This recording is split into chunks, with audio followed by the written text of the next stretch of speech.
આદિવાસી એટલે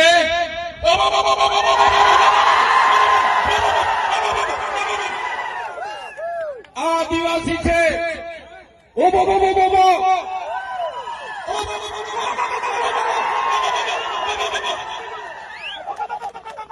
અમારા આદિવાસી છે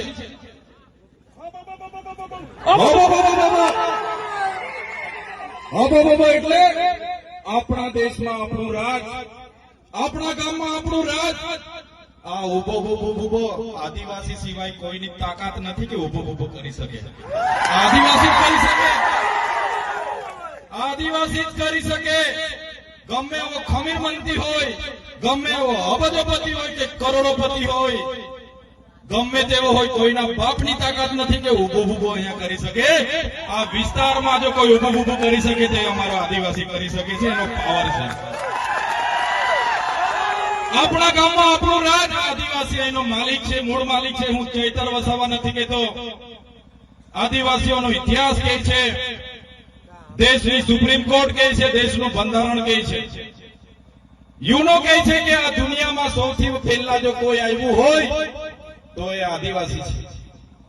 મૂળ માલિક આ દેશનો આદિવાસી છે, સુપ્રીમ કોર્ટ કહે છે.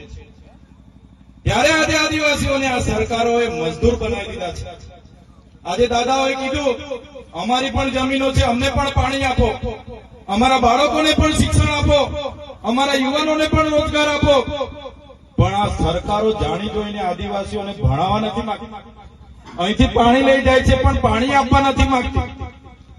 આદિવાસીઓને ભેગા થવા નથી દેવા માંગતી.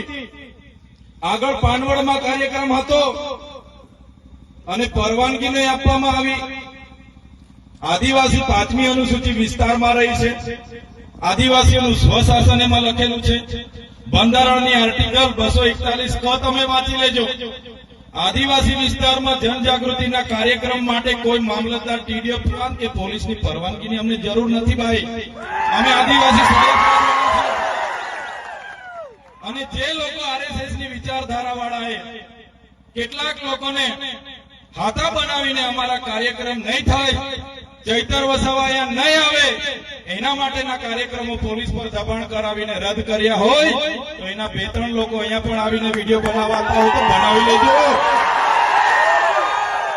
तुमको क्या लगता था नहीं लौटेंगे,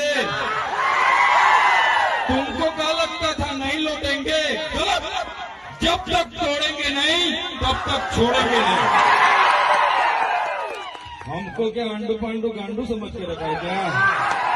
ये आदिवासी है, आदिवासी. यहाँ आदिवासियों का राज चलेगा. અમે કોઈના પર અધિકારોની ભીખ નથી માંગતા. સંવિધાનમાં અમારા બાબા સાહેબ અને જયપાલસિંહ મુંડાએ આદિવાસીઓને અધિકારો આપ્યા છે. આ શિડ્યુલ એરિયા છે અને સંવિધાનમાં લખ્યું છે શિડ્યુલ એરિયામાં આદિવાસીઓનું સ્વશાસન, ગ્રામસભાના પાવર છે, રૂઢિગત ગ્રામસભાના પાવરો છે.